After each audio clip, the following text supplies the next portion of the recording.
గడిచిన కొన్ని వారాలుగా మనం జకర్యా గ్రంథంలో వచ్చి జకర్యాకు కలిగిన దర్శనాలు మనం ధ్యానిస్తున్నాం. మొదటి దర్శనం, రెండవ దర్శనం, మూడవ దర్శనం మనం చూసాం. ఈరోజు నాలుగో దర్శనం చూస్తున్నాం. మొదటి దర్శనం ఏంటి మనం జకర్యా చూసిందంటే, ఒక ఎర్రని గుర్రం మీద ఒక మనుషుడు కూర్చున్నాడు. ఆ దర్శనం చూసాం, అది వివరించుకున్నాం. రెండవ దర్శనం 4 కొమ్ములు 4 కంసాలు కూర్చున్న దర్శనం కలిగింది జకర్యాకి, అది కూడా మనం ధ్యానం చేసాం. ఆ తర్వాత మూడోది పోయిన వారం యెరూషలేమును ఒక కొలనూలుతో కొలుస్తున్నటువంటి ఒక దర్శనాన్ని మనం చూసాం. Praise the Lord. ఈ వారం మరొక దర్శనాన్ని జకర్యా చూస్తున్నాడు. అదేంటంటే జకర్యా చూస్తున్నటువంటి దర్శనములో యెహోషువ అనేటువంటి ప్రధాన యాజకుడు ఉన్నాడు.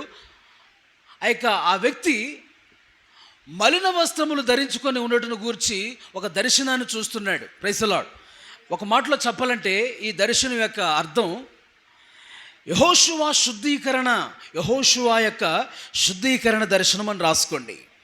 4వ దర్శనం మనం చూస్తున్నాం. యెహోషువ యొక్క శుద్ధీకరణ దర్శనం ఇది.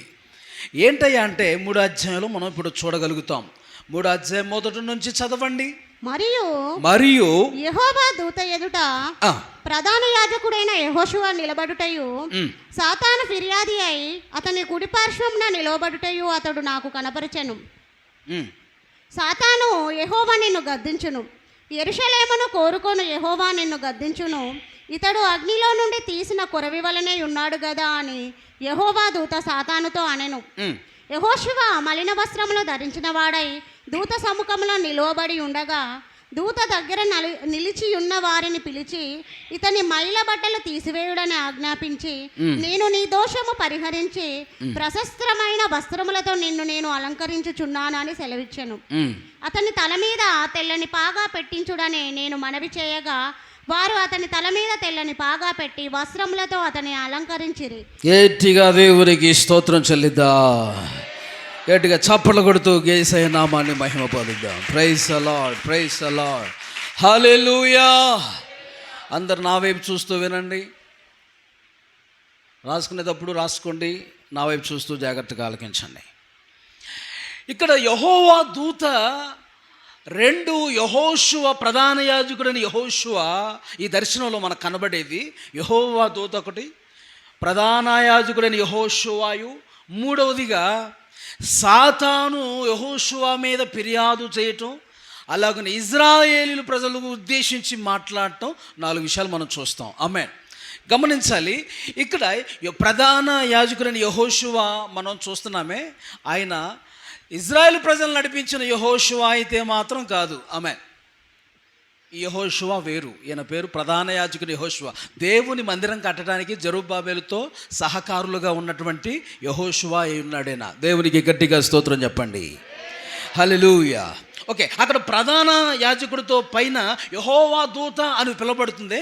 ఆ యెహోవా దూత అని రాయబడిన ప్రతి పాత నిబంధన గ్రంథాల్లో మనం చూడాలి, గుర్తించాల్సింది యేసు క్రీస్తు ప్రభు వారికి సాదృశ్యం అని గుర్తించాలి. ఆమేన్.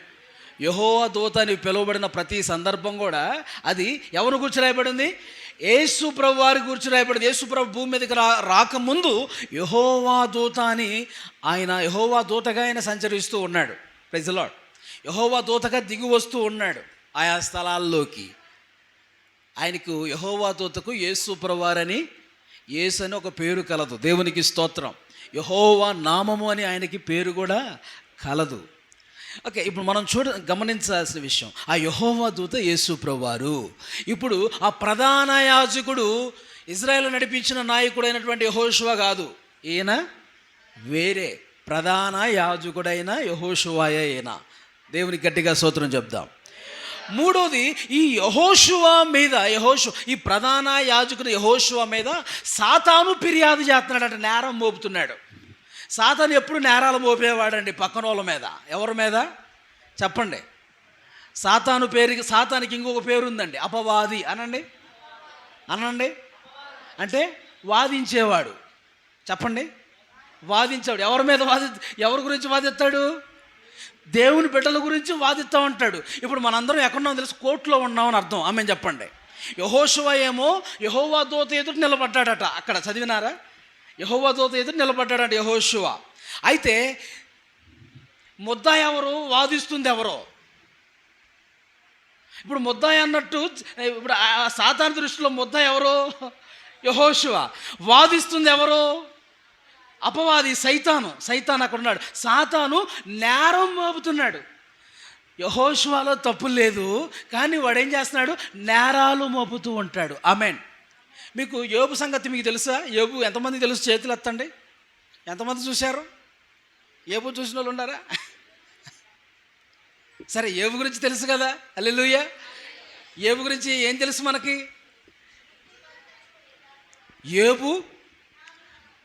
యోబు యథార్థవంతుడు, నీతిమంతుడు మనకు తెలుసు. అతని ఇంటి చుట్టూ యోబుతో అంటున్నాడు. ఇప్పుడు ఈ సైతాన్ అనేవాడండి దేవుడి దగ్గరికి మధ్య మధ్యలో వెళ్ళొస్తుంటాడు. ఆమేన్. మధ్య మధ్యలో వెళ్ళి కలుస్తూ ఉంటాడు అనమాట. ఏమనంటే, ఇదిగో ఒకరోజు అలా కలుస్తూ వస్తూ ఉండంటే దేవుడు అన్నాడంట, నా యోబు సంగతి నీకు తెలుసా అన్నాడు. ఆమేన్. ఆహా, నీ యోబు సంగతి నాకు తెలుసులే. నువ్వు యోబు ఇంటి చుట్టూ కంచె వేసి కాపాడుతున్నావు.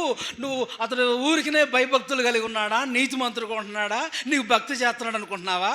నువ్వు ఒక్కసారి నీ వేసిన కంచె ఉందే ఇంటి చుట్టూ, నువ్వు వేసిన కాపుదలు ఉందే, ఒక్కసారి తీసేయి. నువ్వు ఎవరంటాడు? చర్చికి గొర్రాడు. ఆమేన్. నువ్వు ఎవరంటాడు? నీకు మొక్కడు, నీకు భయపడ్డు, నేను విడిచిపెట్టేస్తాడు, చూసుకో. ఇదే ఛాలెంజ్ అని అంటున్నాడు. ఎవరితో? దేవునితో అంటున్నాడు. అయితే దేవునితో అంటే ఆయన అంటాడు, నా యోబు అలాంటి వాడు కాడు. ఆమె నేను వేసిన కంచెను తీసివేసిన ఆ యోబు నన్ను విడిచిపెట్టడు. అతడు యథార్థవంతుడు, న్యాయవంతుడు, నా యందు భయభక్తులు కలిగిన వాడు. హల్లెలూయా. ఏమండి, ఈ విధంగా నేరాలు మోపుతూ ఉంటాడు. ఎవరో? సాతాను. అపవాది అనండి. వాదించేవాడు. వాది. దేవుని దగ్గర వాదించేవాడు. ఎవరి గురించి? దేవుని బిడ్డల గురించి, దేవుని సంఘం గురించి. అతను చూడండి, అది ఆమెను చూడండి అని మన పేర్లు చెప్పి వాదిస్తూ ఉంటాడు. ఎవరి దగ్గర? దేవుని దగ్గర. అప్పుడు అలాంటి టైంలో యేసయ్య మన గురించి మంచిగా మాట్లాడినప్పుడు ఆయన మనల్ని నమ్మిన నమ్మకం నిలబెట్టాలి. మరి ఆమె చెప్పండి, ఆయన నిన్ను నమ్ముతున్నాడు. నా ఆశీర్వాదం అలాంటోడు కాదు. ఆమేన్. హల్లెలూయా. నా భాగ్య అలాంటిది కాదు. భాగ్యం ఉందా ఇక్కడ? కనబట్లేదు. అలాంటిది కాదు. నువ్వు ఏం చేసినా నన్ను మాత్రం విడవదు, మరవదు. ఎన్ని శ్రమలు వచ్చినా నన్ను మాత్రం విడవదు. ఆమేన్. ధైర్యంగా ఉంటుంది. ఉన్నాయని పోయినా విడవదు. చేనులో పైరు చేతికి రాకున్నా, అప్పులైనా ఇబ్బందులైనా యేసయ్యా అంటాడు తప్పించి నన్ను మాత్రం చెప్పాలి విడవదు. ఆమె. హల్లెలూయా. చేనులోని పైరు చేతికి రాకున్నా, ఫలములన్నీ రాలిపోయినా, సిరి సంపదలన్నీ దూరమైపోయినా, నేను చలించనులే. చేనిలోని పైరు చేతికి రాకున్నా, ఫలములన్నీ రాలిపోయినా, సిరి సంపదలన్నీ దూరమైపోయినా, నేను చలించనులే. నిశ్చలమైన రాజ్యము కొరకే ఎల్లవేళలా నిన్నే ఆరాధింతునే. నిశ్చలమైన రాజ్యము నిన్నే. నా గీతారాధనలో యేసయ్యా నీ కృప ఆధారమే. నా వేదనలలో జనించనే నీ కృపాదరణ. నా గీతారాధనలో యేసయ్యా నీ కృప ఆధారమే. హల్లెలూయా. అదండి, నా యోబు అలాంటి వాడు కాడు, నా జాన్ అలాంటి వాడు కాడు. హల్లెలూయా. నా ఎలిజబెత్ అలాంటిది కాదు. ఎన్ని శ్రమలు వచ్చినా, శోధనలు వచ్చినా, ఇరుకులైనా, ఇబ్బందులైనా నాలో ధైర్యంగా నిలిచి ఉంటుంది. ఆమేన్. సాతాను ఎన్ని నిందలేసినా, మనుషులు ఎన్ని నిందలేసినా, ఎన్ని అవమానాలు వచ్చినా, నా వాడు, నా బిడ్డ నా కొరకు నిలబడి ఉంటాడనే సాక్ష్యం దేవుడు ఇవ్వగలగాలి మన గురించి. ఆమె సైతానుతో ఆమె యెహోషువ మీద నేరం మోపుతున్నాడంట. చదవండి, మరలా చదవండి ఆ వాక్యాన్ని, జకర్యా గ్రంథం 3వ అధ్యాయం. మరియు కంటిన్యూ చేయండి. మరియు యెహోవా దూత ఎదుట ప్రధాన యాజకుడైన యెహోషువ నిలవబడుటయు, సాతాను ఫిర్యాది అయి అతని కుడిపార్శ్వమున నిలవబడటయు. అది యెహోషువ ప్రధాన యెహోవా దూత ఎదుట నిలబడ్డాడు. ఇప్పుడేమో సాతానేమో ఇతని మీద ఫిర్యాదు చేస్తూ ఉన్నాడు. సాతాను యెహోషువ ఫిర్యాదు చేస్తూ ఉన్నాడు, నేరం మోపుతున్నాడు. సాతాను పేరు ఎలాంటి? నేరాలు మోపేవాడు. చెప్పండి. కోర్టులో ఉన్నారు ఇప్పుడు ఇద్దరు. ఆమె చెప్పండి. ఇప్పుడు జడ్జి ఎవరు? యెహోవా దూత అని ఉంది, పిలబడుతుంది ఆ యేసుప్రభు. ఆ యెహోవా దూత యేసుప్రభు అని చెప్పాను కదా. ఇప్పుడు జడ్జి ఆయన. ముద్దాయి ఎవరు? యెహోషువ. వాదిస్తుంది ఎవరు? సాతాను ఫిర్యాదు చేస్తుంది. ఆమేన్. ఇప్పుడు చూడండి, నేరాలు మోపేవాడని ఉంది బైబిల్లో. ఇది ప్రకటన గ్రంథం చూడండి, ప్రకటన గ్రంథం 5వ అధ్యాయంలో ఉంది కదా సాతాను గురించి. సాతాను గురించి మనం బాగా తెలుసుకోవాలి. మరి వాడి రికార్డు మన దగ్గర ఉండాలి. ఆమేన్. సైతాన్ రికార్డు మన దగ్గర ఉంటే వాడిని మనం ఎలాగైనా మనం ఓడించగలుగుతాం. ఆమేన్. వాడి హిస్టరీ అంతా మనకు తెలియాలి. చూడండి 5వ అధ్యాయం ఎంతండి? తీసారా?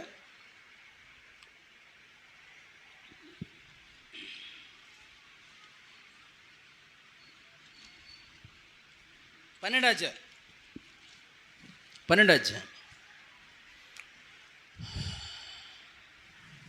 Praise the lord. హల్లెలూయా.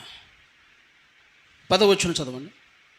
మరియు ఒక గొప్ప స్వరము పరలోకమందు ఇలాగ చెప్పుట వింటిని, రాత్రింబగళ్ళు మన దేవుని ఎదుట మన సహోదరుల మీద నేరము మోపువాడైన అపవాది పడద్రోయబడి ఉన్నాడు గనుక ఇప్పుడు రక్షణయు శక్తియు రాజ్యమును మన దేవుని వాయను. ఇప్పుడు అధికారము ఆయన క్రీస్తు దాయను. చూసారా? మన సహోదరుల మీద దేవుని ఎదుట, అందరూ చెప్పండి, దేవుని ఎదుట మన సహోదరుల మీద నేరం మోపువాడైన అపవాది, పుట్టినోట్లో ఏముంది కింద, సాతాను పడద్రోయబడి ఉన్నాడు. హల్లెలూయా. అదనమాట. నేరాలు మోపేవాడు, ఫిర్యాదులు చేసేవాడు సాతాను.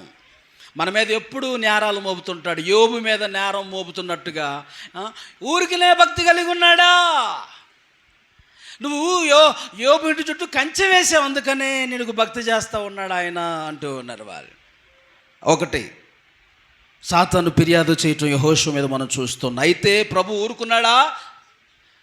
ఏ సాతానా, యెహోవా నిన్ను గద్దించును గాక. ఏమన్నాడు? చదవండి అన్నమాట. 2, సాతాను యెహోవా నిన్ను గద్దించును, యెరూషలేమును కోరుకొని యెహోవా నిన్ను గద్దించును. ఇతడు అగ్నిలో నుండి తీసిన కొరవి వలె ఉన్నాడు కదా. ఎవరో తెలుసా? యెహోషువ. పిచ్చి సైతానా, యెహోషువ ఎవరో తెలుసా నీకు? అగ్నిలో నుండి తీయబడిన కొరివి వంటి వాడు. హల్లెలూయా. ఎక్కడి నుండి తీయబడిన కొరివి? చెప్పాలి. అగ్నిలో నుండి తీయబడిన కొరివి ఎలా ఉంటుంది చెప్పండి? చల్లగా ఉంటుంది కదా.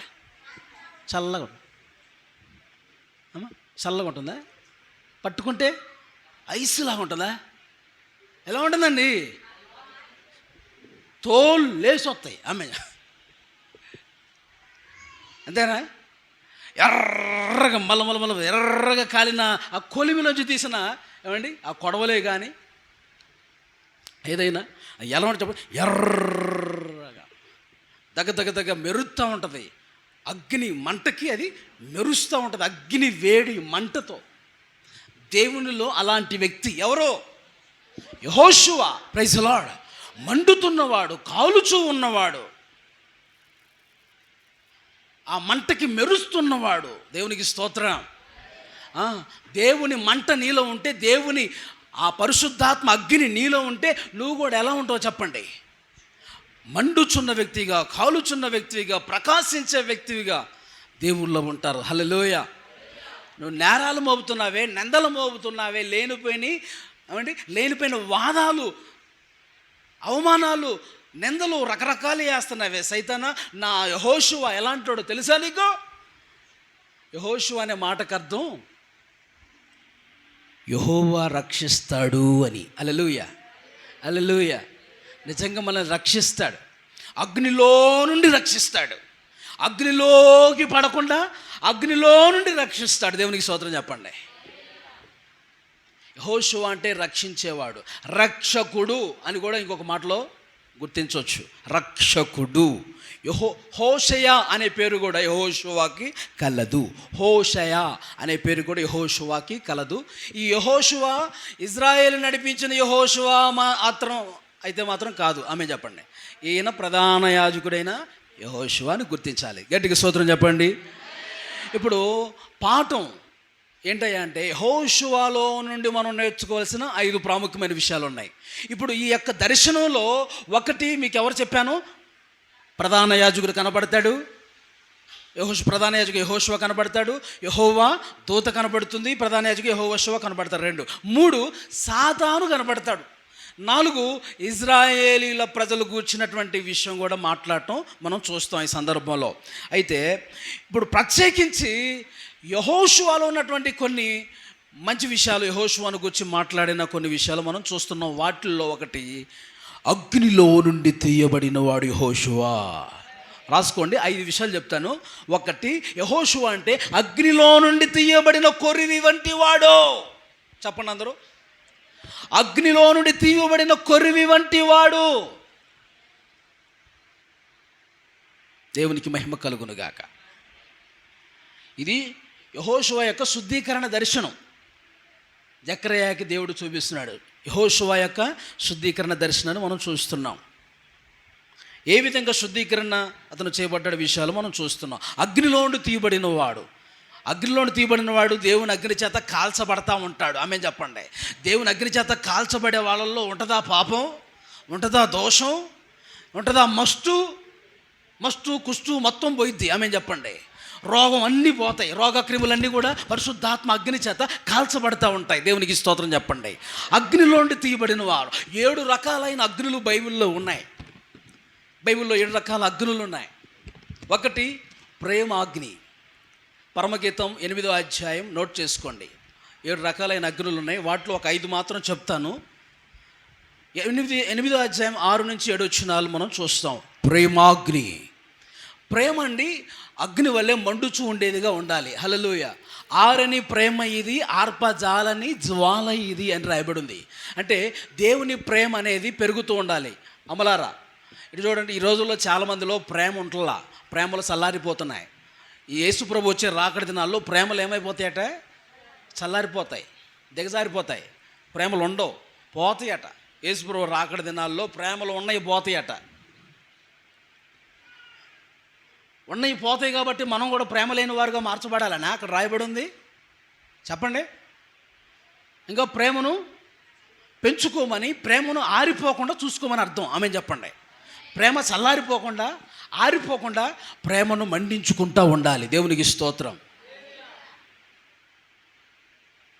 ప్రేమ దీపం మండునుగాక, ప్రేమ మంట, ప్రేమాగ్ని మనలో మండునుగాక.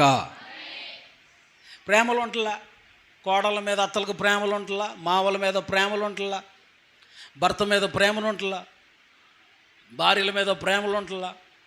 ఏమండి? గట్టిగా స్తోత్రం చెప్పండి. ప్రేమించేవారుగా ఉండాలి. పిల్లప్పుడు ప్రమాణాలు చేస్తారు. ఏమని ప్రమాణం చేస్తారు?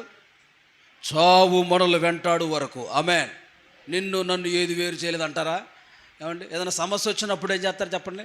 మీ అమ్మ వాళ్ళ ఇంటికి వెళ్ళి చూపించుకో, రోగం వచ్చింది కానీ నీకు, మీ అమ్మ వాళ్ళ ఇంటికి పో. అదే ప్రేమతో తీసుకెళ్తే డ్రాపింగ్ అయిద్దట. ఏదో లోపల పెట్టుకొని ఇంటికి తీసుకెళ్తే అన్నా డంపింగ్ చేసి రావటం అయిద్దట. తీసుకెళ్ళి బస్తాని అక్కడ పడేసి వచ్చావు, బస్తాన్ని తీసుకెళ్ళి పడేసి వచ్చిన డంపింగ్ చేసినట్టు ఆమె. హల్లెలూయా, గట్టి స్తోత్రం చెప్పండి. ప్రియమైన బిడ్డలారా, ప్రేమ అధికమవుతూ ఉండాలి మనలో. ఆమేన్. నీ భార్యను నువ్వు ప్రేమిస్తున్నప్పుడు, ఆమె నిన్ను ప్రేమిస్తున్నప్పుడు ఆ కుటుంబంలో ఎప్పుడు సంతోషం, ఆనందం, ఆశీర్వాదం ఉంటూ ఉంటుంది. దేవునికి మహిమ కలుగును గాక. హల్లెలూయా. ప్రేమ ఆప్యాయతలు మన కుటుంబంలో ఉండును గాక. ప్రేమలో చల్లారిపోతున్నాయి చివరి దినాల్లో. తండ్రిని జాగ్రత్తగా చూసుకోవద్దా పిల్లలు? ఫస్ట్ భర్త చెప్పండి. భర్తను ఎక్కువ ప్రేమించాలా, పిల్లల్ని ఎక్కువ ప్రేమించాలని ఒక క్వశ్చన్ మార్కు వేసుకుంటే ఫస్ట్ భర్తే వస్తాడు. ఆమె చెప్పండి. భర్త తర్వాతే పిల్లలు. చిన్న పిల్లలు కదా వాళ్ళు, మనకు పుట్టిన పిల్లలు కదా, ముందు వాళ్ళు కదా. No no no. Hallelujah. First భార్య తర్వాతే పిల్లలు. ఫస్ట్ భర్త. అటు రివర్స్లో చెబుతున్నా చూడండి. హల్లెలూయా, హల్లెలూయా. భార్య అండి ఎప్పుడు ప్రోత్సహించేదిగా భర్తను ఉండాలి, ప్రోత్సహిస్తూ ఉండాలి భర్తని. ఈయన కూడా అన్ని విషయాలు చెప్పాలి భార్యకి. ఇబ్బందులు ఉన్నప్పుడు చెప్పాలి, సంతోషం కలిగినప్పుడు చెప్పాలి. ఆ వనాలే ఏదైనా శ్రమ కలిగింది అనుకున్నా, చెప్పకుండా చేసావుగా, నేను చెప్పినా వినలేదు కదా, నీకు అలానే జరగాలి అనకూడదు. ఆమె ఏమనాలి తెలుసా? సరే జరిగిపోయింది కదా, ఇంకోసారి దేవుడు కార్యం చేస్తాడులే, నేను నీకు నేనున్నాను, నాకు నువ్వు ఉన్నావు అనాలి. దేవునికి స్తోత్రం చెప్పండి. అలా ఉన్నప్పుడు ఆ కుటుంబంలో ప్రేమలు ఎలా ఉంటాయి చెప్పండి? హల్లెలూయా. పండగ వాతావరణం. గట్టికి స్తోత్రం చెప్పండి. హల్లెలూయా. నేను ఏదన్నా పని చేస్తానంటే నా భార్య పాస్టమ్మ సహకరించుద్ది, ప్రోత్సహించుద్ది. హల్లెలూయా. జరిగిద్దాం, చేద్దాం దేవుని పని. హల్లెలూయా. దేవుని కార్యాలు అలా ప్రోత్సహించేవారుగా ఉండాలి భార్యలు కానీ భర్తలు కానీ.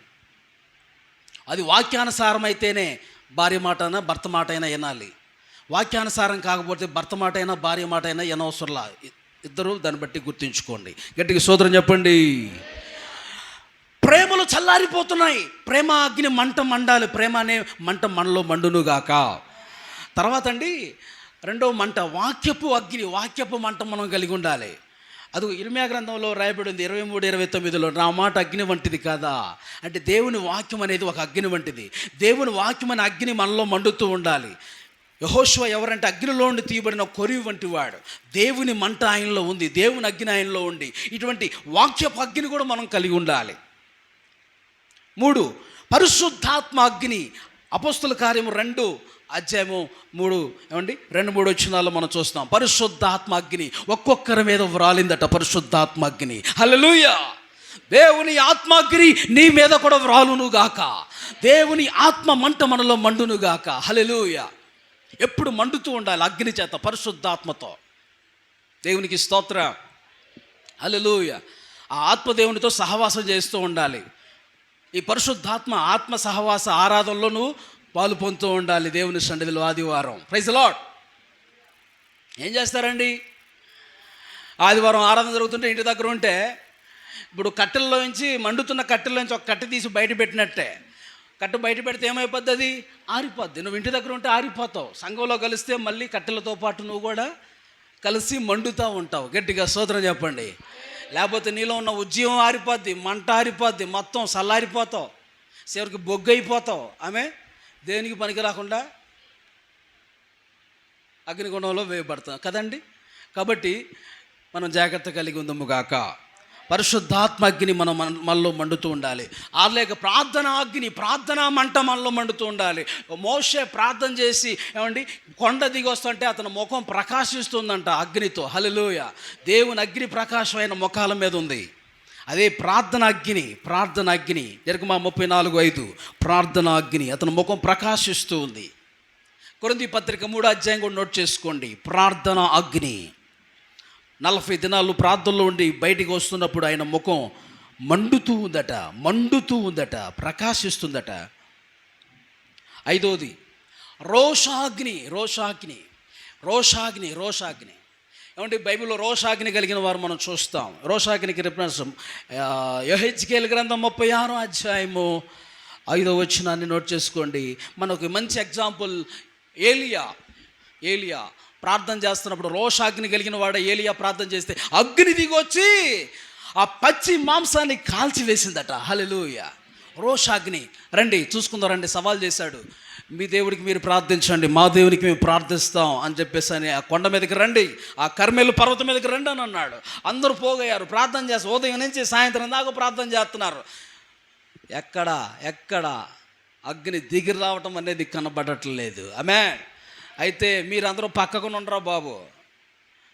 అసలు మధ్యలో అక్కడ జోక్గా ఉంటుందండి ఆ సందర్భం మనం చదివితే. ఒకవేళ నిద్రపోతున్నాడేమో లేపండి గట్టిగా అని అంటున్నాడు. ఇంకా కేకలేండి ఇంకా లేపండి, నిద్రపోతున్నాడు మీ దేవుడు. ప్రయాణంలో ఉన్నాడేమో, ఇంకా వినపట్లేదేమో, ప్రయాణంలో ఉన్నాడేమో, లేపండి. ఓ బయలారా, ఓ సైతానారా, ఓ బయలారా. ఎక్కడొస్తాడు? రావట్లే. ఆమేన్. వాళ్ళు ఇంకా మళ్ళీ తమ ఆచారాల ప్రకారం తన దేహాలు కోసుకుంటున్నారంట కత్తులతో. ఒకవేళ రక్తం చూసి అన్న దేవుడు దిగొస్తాడేమో అని. ఏమండి, వచ్చాడా ఎస్తరయ్యా? వచ్చాడా దేవుడు? వాళ్ళ దేవుడు వచ్చాడా? శరీరాలు కోసుకుంటున్నారు, రక్తాలు వచ్చేటట్టు కోసుకుంటున్నారు. వచ్చాడా దేవుడు? రాలా. మీరందరూ పక్కకు పండరా బాబు, నేను ప్రార్థన చేస్తానని ఏలియా ప్రార్థన చేయడం మొదలుపెట్టాడు. ఆమేన్. ఏలియా ప్రార్థన చేయటం స్టార్ట్ చేశాడు, మొదలుపెట్టి అబ్రహాము, ఇస్సాకు, యాకోబుల దేవా, ఈ రోజు నువ్వు ఇక్కడ ఉన్నావని నిన్ను నీవు రుజువు చేసుకోండి ప్రభువా అని ప్రార్థన చేయడం మొదలు పెడితే అగ్ని దిగొచ్చిందంట. హల్లెలూయా. పచ్చి మాంసాన్ని దహించి బూడిద చేసేసిందంట అక్కడ. Praise the Lord. అదే ఆయనలో కలిగినటువంటి రోషాగ్ని. ఏ అగ్ని? నేనొక్కడనే రోషముతో నిండిన వాడునై నేను ఈ పని చేసి తినయ్యా అని అంటున్న సందర్భం మనం చూస్తాం. హల్లెలూయా. ఇంకా చెప్పుకుంటే ఇంకా ఉన్నాయి. సువార్త అగ్ని, ఇలాగ మొత్తం 7 రకాల అగ్నులు. ఓకే, దాన్ని పెట్టారు. గమనించండి. అగ్నిలో నుండి తీయబడిన కొరివి వంటి వాడు యెహోషువ. ఆమేన్. మనం కూడా అగ్నిలో నుండి తీయబడిన కొరివి వంటి వారంగా మండుచు ఉన్న వారంగా ఉండాలి. అగ్నిలోంచి వచ్చిన వాళ్ళు అగ్నిలాగానే ఉంటాడు. ఆమేన్ చెప్పండి. మన దేవుడు అగ్ని, దహించ అగ్ని. మనం ఎలా ఉండాలి? మనం కూడా దహించ అగ్నిగా ఉండాలి. దేవునికి స్తోత్రం. మోషేకి మంట చూపించాడు, నువ్వు కూడా మండు అని. దేవునికి స్తోత్రం. మంట పొద మండుతుందట. ఆరిపోతుందా? ఎందుకు ఆరిపోవటం తెలుసా? నువ్వు కూడా అలా మండాలి అని. Praise the Lord. నువ్వు కూడా నాలో అలా మండుతూ ఉండాలి. ఆరిపోయిన దీపాల్లాగా ఉండాలి, వెలుగుతున్న దీపాల్లాగా ఉండాలా. యెహోషువ అగ్నిలోండి తీయబడిన కొరివి వంటి వాడు. నెంబర్ 1. నెంబర్ 2, రెండవది యెహోషువ గురించి మనం చూస్తున్న రెండో విషయం మనం నేర్చుకుంటాం. అతనికంటండి మలిన వస్త్రాలు ఉన్నాయట. చదవండి. యెహోషువ మలిన వస్త్రములు ధరించిన వాడై దూత సముఖంలో నిలబడి ఉండగా దూత దగ్గర నిలిచి ఉన్న వారిని పిలిచి ఇతని మైల బట్టలు తీసివేయడని ఆజ్ఞాపించి, నేను నీ దోషములు పరిహరించి ప్రశస్తమైన వస్త్రములతో నిన్ను అలంకరించుచున్నానని సెలవిచ్చాను. హల్లెలూయా. అతనికి మైలు వస్త్రాలు ఉన్నాయంట. ఆ మైలు వస్త్రాలు తీసేసి ప్రశస్తమైన వస్త్రాలు తొడిగిస్తున్నానని చెప్పి అన్నాడు యెహోషువకి. ఆమేన్. ఏంటి ఆ మలిన వస్త్రం అంటే? అదే స్వనీతి అనే వస్త్రం. ప్రశస్తమైన వస్త్రం తొడగాలి. ఏంటయ్యా అంటే దేవుని నీతి అని. దేవునికి మహిమ కలుగునుగాక. అంటే ఇవేమో మురికి గుడ్డ క్రియలు, తన సొంత నీతి క్రియలు మురికి గుడ్డ అని అన్నాడు యెషయా గ్రంథంలో మీ నీతి క్రియలు మురికి గుడ్డలు అని అన్నాడు. దేవుని నీతి వస్త్రం అంట దేవుని పరిశుద్ధుల నీతి క్రియలు అని. రెండింటికి రిఫరెన్స్ ఇస్తాను.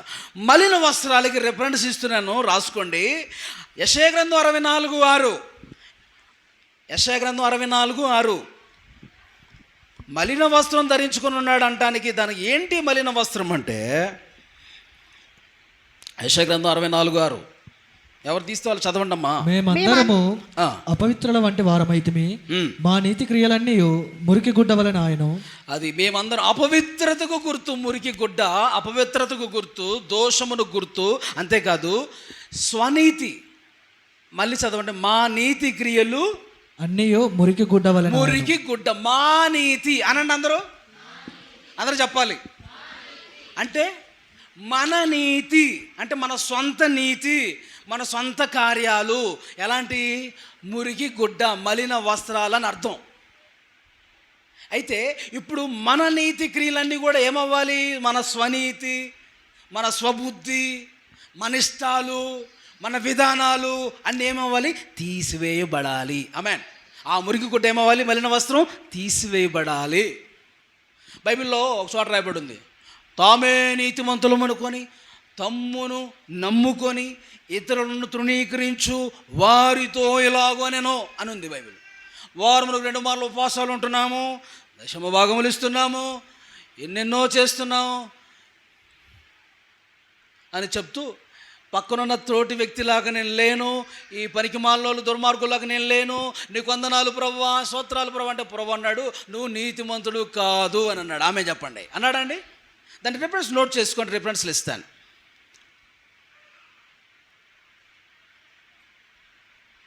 మత్తయి సువార్త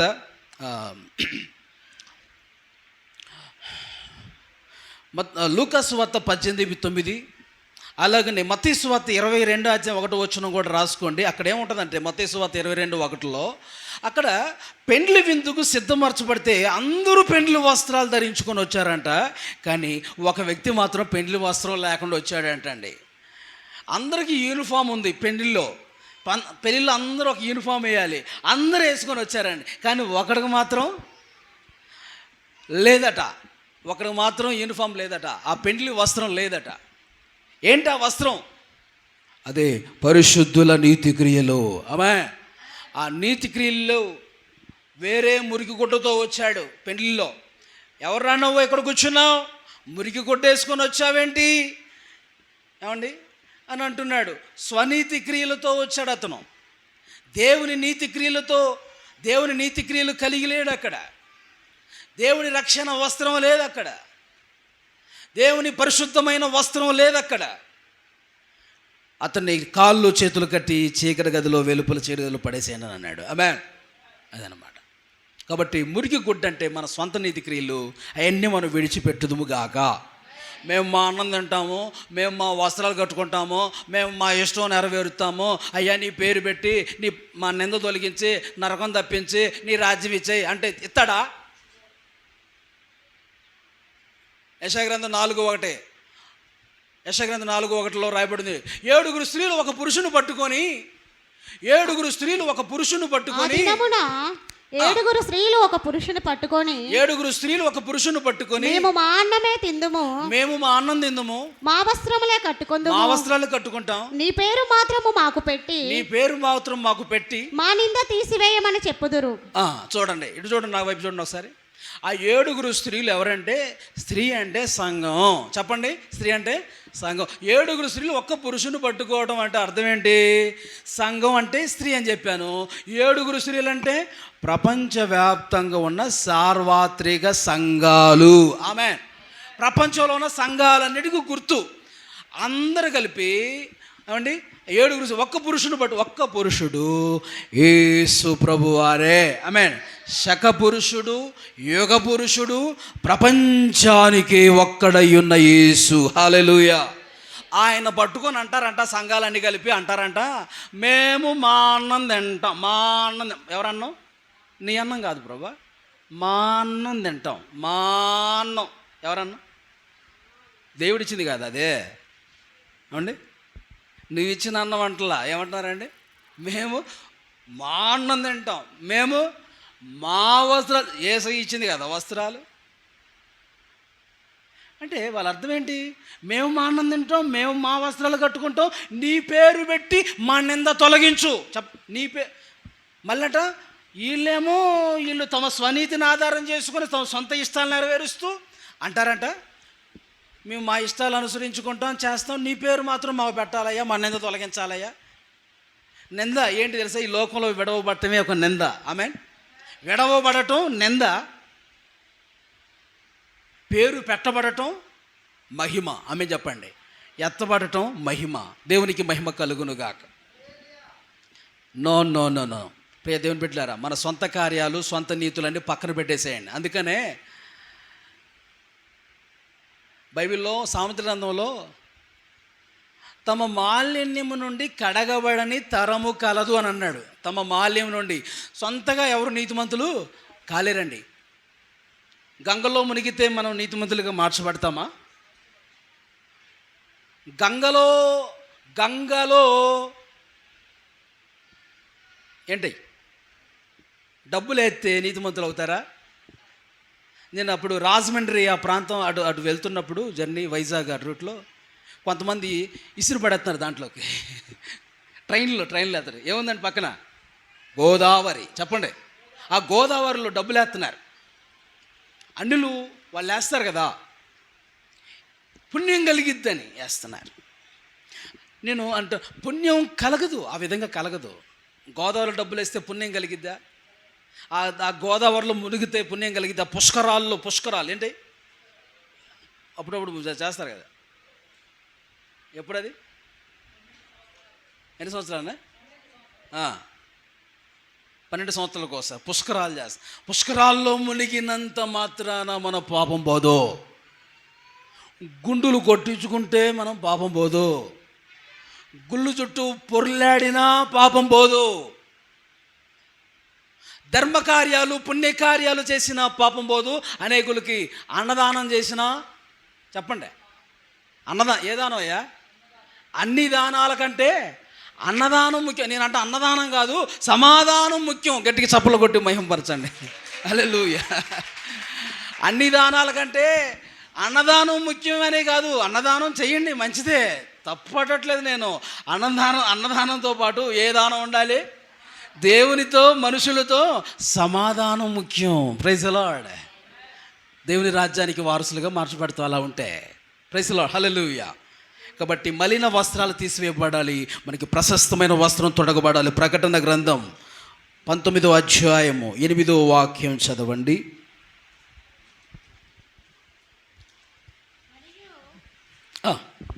ఆమె ధరించుకొనుటకు ప్రకాశమానములను నిర్మలములునైనున్న సన్నపు నారబట్టలు ఆమెకి ఇయ్యబడెను. సన్నపు నారబట్టలు ఆమెకి ఇయ్యబడెను. అవి పరిశుద్ధుల నీతి క్రియలు. గట్టిగా చప్పలు కొట్టండి. ఇప్పుడు కొంతమంది కొడితే చప్పట్లు ఎలా ఉన్నాయి తెలుసా? గోడకి పిడకలు కొడతారు, చూసారా? గోడకి పిడకలు అలా ఉంది. కొట్టు చప్పట్లు. హల్లెలూయా, హల్లెలూయా. అగ్ని మండించు నాలో, అగ్ని మండించు, అగ్ని మండించు నాలో,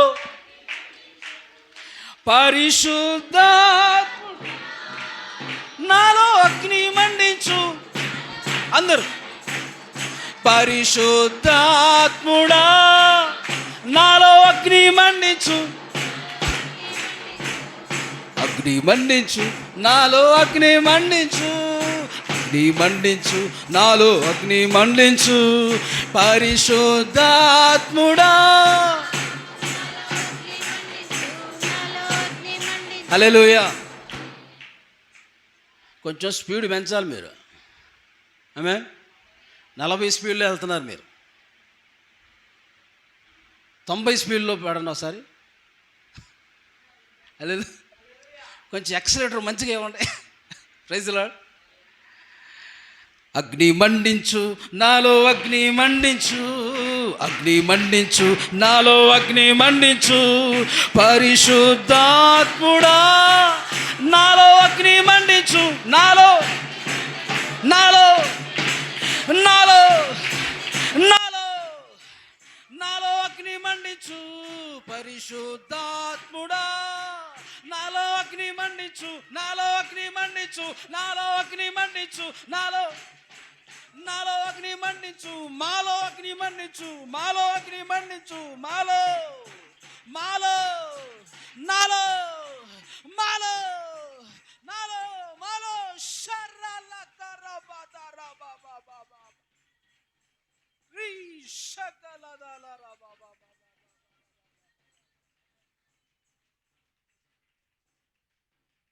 అగ్ని మండుచుండెనే, పొద కాలిపోలేదుగా, అగ్నిలో నుండి నీవు మోషేను దర్శించినావే. హల్లెలూయా. ఆ అగ్ని మనలో ఉన్న మాలిన్య వస్త్రాన్ని, స్వనీతిని, పాపాన్ని కాల్చివేస్తుంది. హల్లెలూయా. యెహోషువ ఎవరయ్యా? అగ్నిలో నుండి తీయబడిన కొరివి వంటి వాడు. ఒకటి.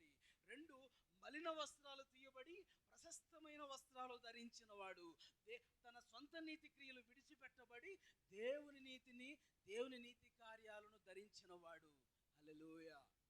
రెండు విషయాలు మనం చూసాం. నెంబర్ 3, మూడో చూడండి, మూడో విషయం చూద్దాం. తర్వాత యెహోషువకి మూడోదిగా అతని తల మీదటండి తెల్లని పాగా పెట్టారు. అతని తల మీద తెల్లని పాగ పెట్టించుడని నేను మనవి చేయగా, వారు అతని తల మీద తెల్లని పాగ పెట్టి వస్త్రములతో అతనిని అలంకరించిరి. హల్లెలూయా. తెల్లని పాగా తల మీద పెట్టడం అంటే దేని గుర్తుగా తెలుసా? తెల్లని పాగా కిరీటం. అది ఆమె ఆ కిరీటం ధరింపు చేశారు. ఏంటి ఆ కిరీటము? అసలు కిరీటం ఎవరికి అని మనం ఒకసారి ధ్యానిస్తే, అసలు కిరీటం అంటే అసలు అర్థం ఏమొస్తుంది అని మనం ధ్యానిస్తే, కిరీటం దేనికి గుర్తు, సాదృశ్యం అనేది మనం ఫస్ట్ చూద్దాం. ఆ తర్వాత కిరీటం ఎవరికి అని టైటిల్ పెట్టి అది ఇంకో సందర్భం. ఆమె చెప్పండి, కిరీటం దేనికి సాదృశ్యం అనేది ఫస్ట్ మనం చూస్తే, కిరీటం అన్నది యోగ్యతకును అధికారానికి సూచన. యోగ్యతకి అధికారాన్ని సూచన. మనం కారు అందరికి ఇచ్చేస్తామంటే, కీసు ఇచ్చేసి ఆ కారు నడిపేయాలని ఇచ్చేస్తామా? వాడికి ఏముండాలి? తగిన నేర్చుకున్న వాడై మంచిగా తీసి పెట్టగలిగిన వాడని నీకు తెలిస్తేనే, ఆ సామర్థ్యం ఉంటేనే ఏమిస్తావు? కీసు తాళం చేతులు ఇస్తావు. బైక్ ఉంది మా కార్తీక్, నేను వెంటనే బైక్ కీసు ఇచ్చి నడిపేయరాని నేను ఇస్తానా? బండి తీసి పెట్టమని ఇస్తా. ఎందుకంటే బండి తీసి పెట్టగలిగిన సామర్థ్యం ఆయనకు ఉంది. ఆమె తెస్తాడు, పెడతాడు, లోపల పెడతాడు. కానీ నడుపురా అని చెప్పను. ఎందుకంటే బండి కంటే ఈయన తక్కువ బరువు ఉన్నాడు. ఆమె చెప్పండి, బండి ఈయనకంటే బరువు ఎక్కువ ఉంది, సామర్థ్యం లేదు, ఇంకా కొంచెం రావాలి, కొంచెం ఎదగాలి, కొంచెం పెరగాలి, అప్పుడు ఇస్తానని చెప్తాను. Praise the Lord. అలాగనే కిరీటం ఎవరికయ్యా అంటే, ఆ అర్హత, ఆ యోగ్యత ఉన్నవారికే దేవుడు ఇస్తాడు. దేవునికి స్తోత్రం చెప్పండి. స్తెఫను అనే మాట కూడా కిరీటము ఏమండి మనం చూడగలుగుతాం. ఇలా కొన్ని అర్థాలు ఉన్నాయి. ప్రియులారా, కిరీటం అనేది అధికారానికి కూడా సూచన. ఏలువాడు జీవితానికి అధికారానికి కూడా సూచన కిరీటము.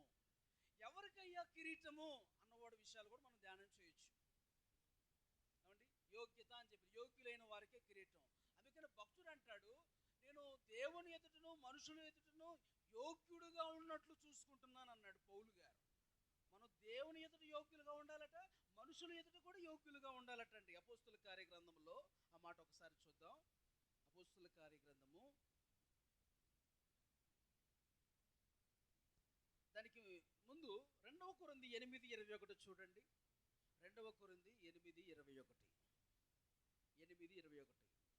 2 కొరింథీ పత్రిక. ఏలయనగా ప్రభు దృష్టి యందు మాత్రమే కాక, అదిగో మనుషుల దృష్టి యందును, ప్రభు దృష్టి యందు మాత్రమే కాక మనుషుల దృష్టి యందును యోగ్యమైన వాటిని గూర్చి శ్రద్ధగా ఆలోచించుకున్నాను. మనుషుల దృష్టి యందును కూడా నేను యోగ్యమైన వాటిని గూర్చి నేను ఆలోచిస్తున్నాను. Praise the lord.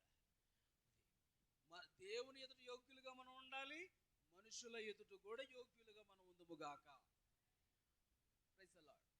అప్పుడే మనకి ఆ కిరీటము. దేవునికి స్తోత్రం.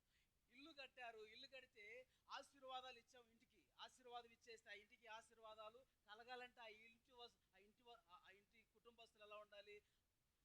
ఆ కుటుంబస్తులు యోగ్యులుగా, అర్హులుగా ఉండాలి. మనం ఇచ్చిన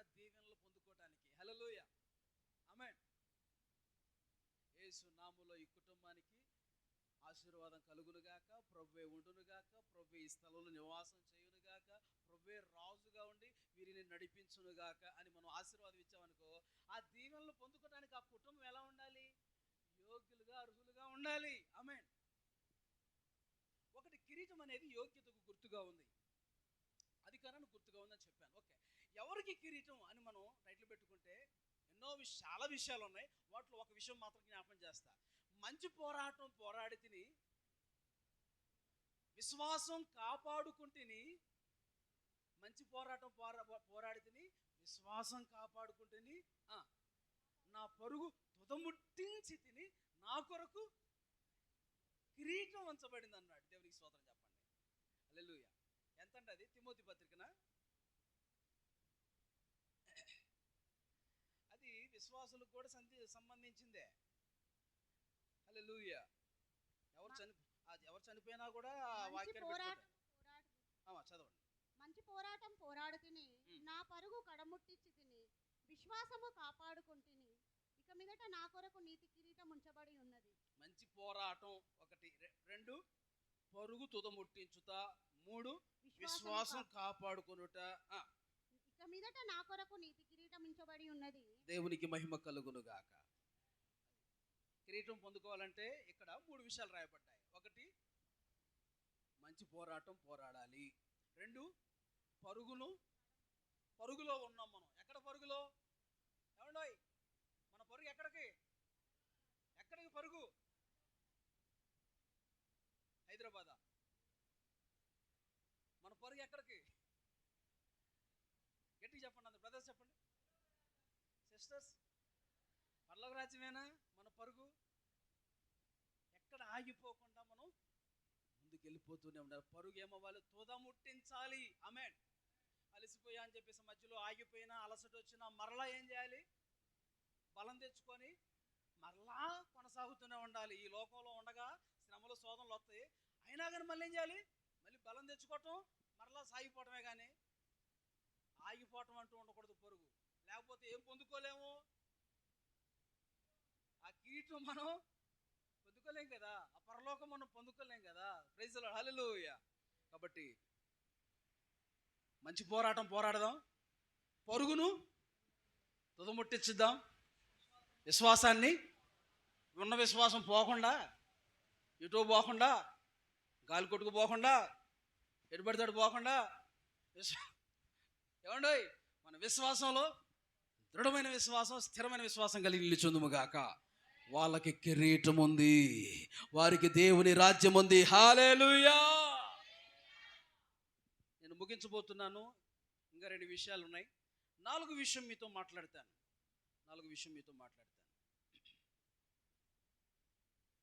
అక్కడ జకర్యా గ్రంథంలోకి మరలా మీరు ఒకసారి వస్తే, జకర్యా గ్రంథంలో 6-7 వచనాలు మీరు చదవండి. 3వ అధ్యాయం 6-7 వచనాలు. అప్పుడు యెహోవా దూత యెహోషువకు ఇలాగు ఆజ్ఞ ఇచ్చెను, సైన్యములకు అధిపతియగు యెహోవా సెలవిచ్చినదేమనగా, నా మార్గములలో నడుచుచు నేను నీకు అప్పగించిన దానిని భద్రంగా గైకొనిన ఎడల నీవు నా మందిరము మీద అధికారివై నా ఆవరణములను కాపాడువాడు అగుదు.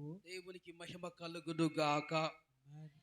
నేను నీకు అప్పగించిన దాన్ని భద్రంగా కాపాడు అని అంటున్నాడు. అలా కాపాడితే మందిరంలో, నా మందిరం మీద అధికారివై ఉంటావు, నా ఆవరణములు కాపాడువాడు అవుతావు. అంతేకాదు, నా సన్నిధిలో నిలిచే భాగ్యం నీకు ఇస్తాను. ఇదిగో ఇక్కడ రాశాను, ఇక్కడ వాక్యం అదే జకర్యా 3:7లో, నా సన్నిధిని నిలుచు భాగ్యము నీకిత్తును. భాగ్యము, సౌభాగ్యమే నీ దివ్య సన్నిధి, బహు విస్తారమైన నీ కృప నాపై చూపితివి. అందరూ భాగ్యమే, సౌభాగ్యమే నీ దివ్య సన్నిధి, బహు విస్తారమైన నీ కృప. హల్లెలూయా. Very good. ఇలానే పాడాలి ఎప్పుడు మీరు. దేవునికి స్తోత్రం. దేవుడి కృప దయచేయండి గాక. ఏమంటే దేవుడు ఏమంటున్నాడు ఇక్కడ? నీకు అప్పగించిన దాన్ని భద్రంగా కాపాడితే. దేవుడు పాటలు పాడే తలాంతు దేవుడు మీకు ఇచ్చారనుకోండి, ఏం చేయాలి? పాడాలి. పాడాలా? పాడాలంటే ఏం చేయాలి? ప్రైజ్ ది లార్డ్, హల్లెలూయా. పాడాలంటే ముందుండాలి. మరి ఆమె చెప్పండి. మీటింగ్లో ఒకసారి మీటింగ్ జరుగుతుందంట, నాకు పాట ఎత్తావేమో అంటుందంట. ఆమె వచ్చింది ఏమో లేటుకి వచ్చింది అంటే ఇప్పుడు పాట ఎత్తలేదంటే ఎలా కుదిరిద్దండి? ముందు వచ్చి పాట పాడితే అబ్బా ఒకటి కాదు ఎన్ని పాటలు 3 పాడు. ఆమె ముందు వచ్చి 3 పాటలు పాడు. లేటుకు వచ్చి పాటలు పాడతాను చెప్పంటే కుదిరిద్దండి? కుదరదు. ఆయన అన్నాడు, అమ్మ టైం లేదమ్మా, ఛాన్స్ లేదు అని అన్నాడు. దేవుడికి స్తోత్రం. కాబట్టి పాటలు పాడే తలాంతి దేవుడు మనకి ఇస్తే పాటలు పాడాలి. బైబిల్ చదివే తలాంతి ఇస్తే ఏం చేయాలి? బైబిల్ మంచిగా చదవాలి. ప్రార్థన చేసే తలాంతి ఇస్తే ప్రార్థన చేయాలి. ఆమె ఇతరులకు సువార్త చెప్పి దేవుని మార్గంలో నడిపించే తలాంతి దేవునికి ఇస్తే సువార్త చెప్పి నడిపించాలి. ఆమె పరిచయం చేసే తలాంతు నాకేం లేవండి, నాకేం రాదండి అని కొంతమంది అంటారు. నీకేమి రాదు, పట్ట వేయటం దేవుడు నీకు తలాంతి ఇవ్వలేదా? చేపలు వేసే తలాంతి ఇవ్వలేదా? కుర్చీలు వేసి తీసే తలాంతి ఇవ్వలేదా? దేవుని మందిరంలో ఏదన్నా పరిచయం చేసే తలాంతి దేవుడు నీకు ఇవ్వలేదా? హల్లెలూయా. దేవుడు నీకు ఇచ్చిన ఏదైనా సరే దేవుని మహిమ కొరకు అది వాడాలి. ఆమేన్. ఇచ్చిన దాంట్లో నమ్మకంగా ఉండాలి. ఆమేన్. దేవుడు మనకి ఇచ్చిన దాంట్లో భద్రంగా కాపాడుకోవాలి. ఏమండి, శరీర సంబంధంగా మంచి భార్య ఇవ్వలేదా? మంచి భర్తని నీకు ఇవ్వలేదా? మంచి పిల్లల్ని దేవుడు నీకు ఇవ్వలేదా? ఆమేన్.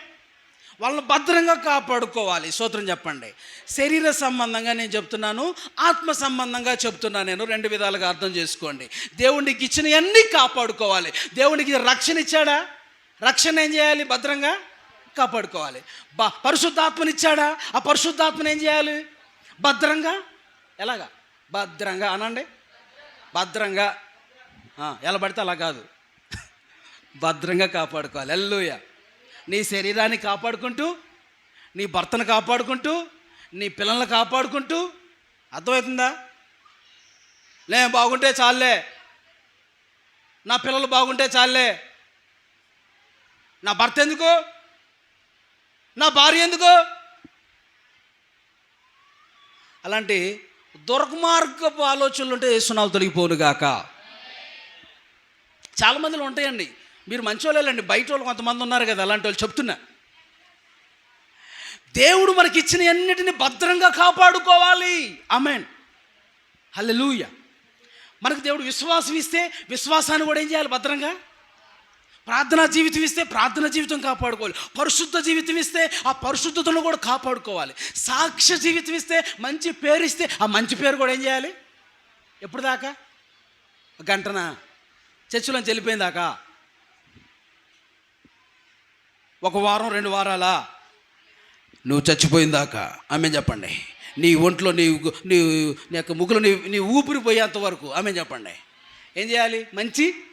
ఆ మంచి పేరు, మంచి సాక్ష్యం కాపాడుకోవాలి. ఆమేన్. అది దేవుడిచ్చిన దాన్ని భద్రంగా కలిగిన దాన్ని అందుకని గట్టిగా పట్టుకోమన్నాడు. ప్రకటన గ్రంథం 2:25 చూడండమ్మా. నా చివరి మాటలు జాగ్రత్తగా ఆలకించండి. ఇంకో విషయం చెప్పి ముగిస్తాను. నేను వచ్చే వరకు మీకు కలిగి ఉన్న దానిని గట్టిగా పట్టుకొనుడి. అదిగో, నేను వచ్చే వరకు, నేను త్వరగా వస్తున్నాను కాబట్టి మీకు కలిగిన దాన్ని గట్టిగా పట్టుకోండి. మీకు కలిగిన అన్ని గట్టిగా పట్టుకోండి. విశ్వాసం కలిగితే విశ్వాసం గట్టిగా పట్టుకోండి. ప్రార్థన జీవితం ఉంటే ప్రార్థన జీవితం గట్టిగా పట్టుకోండి. పరిశుద్ధత అయితే పరిశుద్ధత గట్టిగా పట్టుకోండి. సాక్ష్య జీవితం ఉంటే మంచి సాక్ష్య జీవితం గట్టిగా పట్టుకోండి. హల్లెలూయా. మీకు కలిగిన అన్ని గట్టిగా పట్టుకోండి. దేవునికి స్తోత్రం. పోకుండా జాగ్రత్త చూసుకోండి, భద్రంగా కాపాడుకోండి. హల్లెలూయా. ఫైనల్ 5వ ఆ కింద వచ్చిన సిస్టర్. ప్రధాన యాజకుడనైన 8వ వచనం. ప్రధాన యాజకుడనైన యెహోషువ నీ ఎదుట కూర్చుండు, నీ సహకారులు సూచనలుగా ఉన్నారు. నీవును వారును నా మాట ఆలకింపవలెను. ఏదనగా చిగురు అను నా సేవకుని నేను రప్పింపబోచున్నాను. హల్లెలూయా. నీవును నీ వారును నా మాట ఆలకించాలి అంటున్నాడు. దేవునికి స్తోత్రం. నీవును నీ వారును దేవునికి స్తోత్రం, నా మాట ఆలకించాలి. దేవుని బిడ్డలమైనటువంటి మనం ఆయన సన్నిధిలో, మనము, మన ఇంటివారు, మన సంఘం, నేనును నా సంఘము, నా ఇంటివారు అందరూ కూడా దేవుని మాట ఆలకించాలి. దేవునికి స్తోత్రం. హల్లెలూయా. భక్తుడు అన్నాడు కదా, నేనును నా ఇంటివారును యెహోవాను సేవిస్తాం అన్నాడు. నేనొక్కడనే కాదు, నీ భర్తను కూడా నీ సన్నిధికి నడిపించుకోగలగాలి. నీ భార్యను కూడా నువ్వు దేవుని సన్నిధికి నడిపించు. నీ పిల్లలను కూడా దేవుని సన్నిధికి నువ్వు నడిపించుకోగలగాలి. హల్లెలూయా. నీ కుటుంబాన్ని దేవుని మార్గంలో నడిపించుకోవాలి. నీవును నీ ఇంటి వారందరూ కూడా దేవుని మాట వింటూ నడుచువారుగా ఉందురుగాక. హల్లెలూయా. ఏంటంటే అక్కడ రాయబడిన మాట గమనిస్తే, నీవును నీ వారును నీ సహకారులను సూచనలుగా ఉన్నారు అంటూ మాట్లాడుతున్నారు. నీ సహకారులను సూచనలుగా ఉన్న నీవును వారును నా మాట ఆలకించాలని మాట్లాడుతూ కిందకు వచ్చేసరికి యెహోషువ ఎదుట నేను ఉంచిన రాతిని తీరి చూడండి, దానికి 7 నేత్రాలు కలవు అని అంటున్నాడు. ఆమేన్. ఏమండి, దేవునికి 7 కళ్ళు ఉన్నాయంట. ఆమేన్. ఎంతమందికి తెలుసు దేవుడికి 7 కళ్ళు ఉన్నట్టు? ఎవరైనా ఎప్పుడైనా చూసారా? దేవునికంట 7 నేత్రాలు ఉన్నాయంట. చెప్పండి. లోకంలో ఉన్న దేవుళ్ళన్ని దేవతలను పిలువబడుతున్న వారికి ఏమండి 10 చేతులు, ఏమండి 3 కళ్ళు ఉన్నట్టు మనం చూస్తాం. ఆమె కొంతమందికి 3 కళ్ళు 10 చేతులు అలా ఉన్నట్టుగా లోకంలో దేవతలకు మనం చూస్తాం. కానీ మన దేవుడికి 2 కళ్ళే ఉంటాయి. ఎందుకు 2 కళ్ళు ఉంటాయి? మరి ఇక్కడే 7 కళ్ళు ఉన్నాయి కదా, మరి ఎందుకు అలా రాయబడింది? దేవుడు మనల్ని ఎలా చెక్కాడు చెప్పండి? ఆయన రూపులో ఆయనకి 2 కళ్ళు ఉన్నాయి కాబట్టి మనకు కూడా 2 కళ్ళే. ఆయనకి 2 చెవులు ఉన్నాయి కాబట్టి మనకు కూడా 2 చెవులే. నువ్వేం చేస్తావు? చెవులకి మళ్ళీ బెజ్జాలు పెట్టుకుంటున్నావు. ఆయనకి బెజ్జం పెట్టుకున్నాడా చెవికి? నువ్వు పెట్టుకుంటున్నావు. ముక్కుకు బెజ్జం పెట్టుకుంటున్నావు. ఆయన పెట్టుకున్నాడా? కొన్ని మనం సొంత పనులు చేస్తుంటామండి. అవి మన సొంత ఇష్ట కార్యాలయాన్ని. చూడండి, నేను చెప్తున్నాను, దేవుడికి 2 కళ్ళు మాత్రమే ఉన్నాయి. ఆమె చెప్పండి. కానీ 7 కళ్ళు ఉన్నాయి. మరి ఏంటయ్యా ఇది అర్థం అంటే, ఆయన కళ్ళు లోకమంతా చూస్తాయి అంటానికి 7 అనే సంఖ్య సంపూర్ణ సంఖ్య. ఆమేన్. కింద వచ్చిన 4వ అధ్యాయము కింద వచ్చిన మీరు 10వ వచనం చదవండి. 4వ అధ్యాయం 10. కార్యములు అల్పములనై ఉన్న కాలమును తృణీకరించిన వాడెవడు? లోకమంతటను సంచారం చేయు యెహోవా యొక్క 7 నేత్రములు జెరుబాబేలు చేతిలో గుండు నూలుండుట చూచి సంతోషించి. ఆమె అర్థమైంది కదా? యెహోవా యొక్క 7 నేత్రాలు ఏం చేస్తాయట? లోకమంతా చూచే కళ్ళు. ఆయన కనబడిన సృష్టం అంటూ ఏది లేదు అంటానికే చూచిన అర్థం అంతవరకే. ఆమేన్. ఇంకొక అర్థం కూడా మీకు చెప్తాను. 7 కళ్ళు అంటే 7 దేవుని ఆత్మలు. యెహోవా 7 దూతలు, 7 ఆత్మలు అని ప్రకటన గ్రంథంలో కూడా రాయబడింది. 7 ఆయన 7 కన్నులు, 7 కొమ్ములను, 7 చెప్పండి 7 కొమ్ములను, 7 నేత్రములు కలిగిన వాడని రాయబడి ఉంది. ప్రకటన గ్రంథం ఎంత అండి అది? 5వ అధ్యాయం 6వ వచనం చదవండి. మరియు సింహాసనముకును ఆ 4 జీవులకును పెద్దలకును మధ్యను వధింపబడినట్లున గొర్రెపిల్ల నిలిచి ఉండుట చూచితి. ఆ గొర్రెపిల్లకు 7 కొమ్ములను, 7 కన్నులు ఉండెను. 7 కన్నులు ఉన్నాయట. ఆ 7 కన్నులే 7 ఆత్మలు. చదవండి. ఆ కన్నులు భూమి అంతంతటికి పంపబడిన దేవుని 7 ఆత్మలు. అదిగో భూమి మీద పంపబడిన 7 ఆత్మ. ఏంటి ఆ 7 ఆత్మలు? యెషయా గ్రంథం 11వ అధ్యాయం 2-3 వచనాల్లో ఉంటాయి కదా. యెహోవాత్మ జ్ఞాన వివేకములకు ఆధారమగు ఆత్మ, జ్ఞానాత్మ, వివేకములకు ఆధారమగు ఆత్మ, ఆలోచనలకు బలమునకు ఆధారమగు ఆత్మ. అంటే ఆలోచనకు ఆధారమగు ఆత్మ, బలం కలిపి ఉన్నాయి. 2 కలిపి ఉన్నాయి. అక్కడ విడదీసేయాలి. అక్కడ ఆలోచనకు ఆధారమగు ఆత్మ, బలమునకు ఆధారం, మొత్తం 7 ఆత్మలు వస్తాయి అక్కడ. ఆ 7 కన్నులు దేవుని 7 ఆత్మలకు గుర్తు. ఆ 7 ఆత్మలే దేవుని సంపూర్ణతకు గుర్తుగా ఉన్నాయి. గట్టిగా చప్పట్లు కొడుతూ ప్రభుని స్తుతించుదా. ఆమేన్. ఎప్పుడు ఆ రాతిని తేరి చూడండి, రాతిని తేరి చూడండి అన్నాడా? రాతినంట తేరి చూడాలట. ఆ రాయి ఎవరు? మూలరాయి, తలరాయి, ఏమండి సజీవమైన రాయి యేసయ్యే. ఆ రాయి దేవునికి స్తోత్రం. ఆ రాయి మీదే పునాది వేయాలి అపోస్తులు, ఆ దాని మీదే సంఘం కట్టబడాలి. దేవునికి మహిమ కలుగును గాక. కనుక ప్రియులారా, మనందరం ఆయన మాట, మనమును మన వారును ఆయన మాట వింటూ ఆయన వైపు తేరి చూచి ముందుకు సాగిపోదుము గాక. ఎవరి వైపు తేరి చూస్తూ? రాయి అయినటువంటి యేసు వైపు చూస్తూ మనం ముందుకు సాగిపోవాలి. మనం పక్క వైపు మనుషుల వైపు చూడొద్దండి, యేసయ్య వైపే చూడాలి. ఇదిగో మా దగ్గర ఏం లేదయ్యా, వెండి బంగారాలు మా దగ్గర లేవు, మా తట్టు తేడి చూడు అన్నారు. వాళ్ళు మా తట్టు తేడి చూడండి, వాడు వెండి బంగారాలు ఎత్తారు అంతే చూస్తున్నాడు.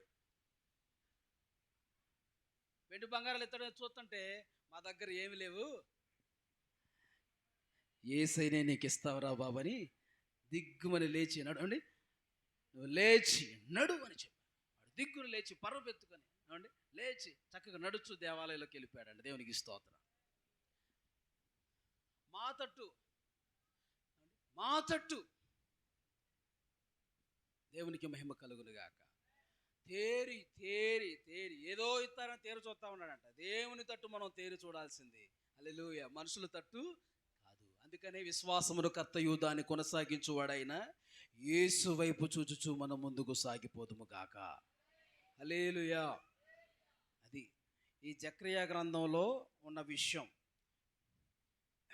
ఆ చిగురు ఎవరో తెలుసా? యేసు ప్రభు వారే. యెషయా మొద్దు నుండి చిగురు పుట్టెను. ఆ చిగురు యేసు క్రీస్తు ప్రభు వారికి సాదృశ్యం అండి. ఆ రాయి కూడా యేసు ప్రభు వారే.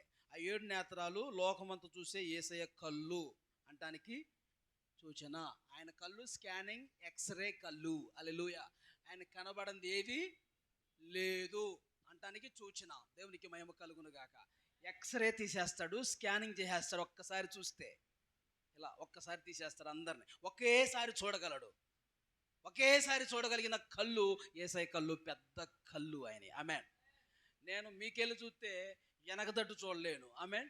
కానీ యేసయ్య ఒక్కసారే ఆయన లోకమంతా చూడగలిగిన కళ్ళు యేసయ్య కళ్ళు. ఆమేన్. ఆయన చెవులు పెద్ద చెవులు. ఒక్కసారి అందరి ప్రార్థనలకు జవాబు ఇవ్వగలిగిన వాడు ఆయన. ఆమేన్ చెప్పండి. నేను మీరు ఎవరైనా నాతో మాట్లాడితే ఒకరి ఇద్దరు మాటలే నేను వినగలనేమో, కానీ యేసయ్య పెద్ద దేవుడు. ఆమేన్ చెప్పండి. ఆ పెద్ద దేవుడు పెద్ద చెవి కాబట్టి ఒక్కసారే ఆయన అందరి ప్రార్థనలు వినగలడు, జవాబు కూడా ఇవ్వగలడు. హల్లెలూయా. ఆకాశము ఆయన సింహాసనం, భూమి ఆయన పాద పీఠము అని రాయబడి ఉంది. దేవునికి స్తోత్ర. అంత పెద్ద దేవుడు ఆయన. Praise the lord. హల్లెలూయా. అలాంటి పెద్ద దేవుడు చిన్నోడైపోయి మనలో పుడుతున్నాడు, మనలో ఉంటున్నాడు ఆయన. మన హృదయం అనే దేవాలయంలో ఆయన ఉంటున్నాడు. Praise the lord. Hallelujah. Okay ప్రియులారా, గమనించండి. సందేశం ముగించబడుతుంది.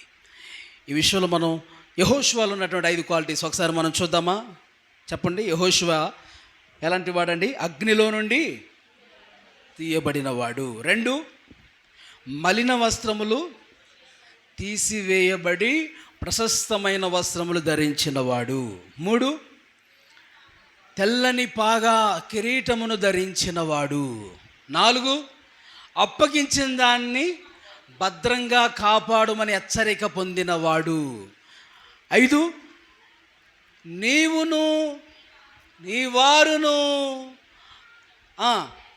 నా మాట వినండి అని దేవుని చేత హెచ్చరించబడిన వాడుగా ఉంటూ దేవుని మాట వింటూ ఆయన వైపు తేరి చూచినవారు. దేవునికి స్తోత్ర.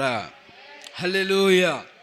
కాబట్టి ఈ యొక్క జకర్యా కలిగిన దర్శనం, ఈ 4వ దర్శనాన్ని ఒక మాటలో చెప్తే ఏమంటారు దీన్ని అంటే, యెహోషువ శుద్ధీకరణ దర్శనం అంటారు. మలిన వస్త్రాలు శుద్ధీకరించబడటం, ఏమండి, ఆయనకి అగ్ని చేత శుద్ధీకరించబడటం, అగ్నిలోంచి తీయబడటం, ఇవన్నీ కూడా శుద్ధీకరణ దర్శనానికి సూచనగా ఉన్నాయి. నేను మీ దోషాలు పరిహరిస్తానని ఈ దర్శనం అంతా అదనమాట. కాబట్టి ఈ వాక్యం మన వినికిడిలో దేవుడు నిరంతరులుగా ఫలింపచేసి ఆశీర్వదించును గాక. మోకరించండి, అందరూ ప్రార్థన చేసుకుందాం. అందరూ కూడా హల్లెలూయా. స్తోత్రం స్తోత్రం స్తోత్రం స్తోత్రం.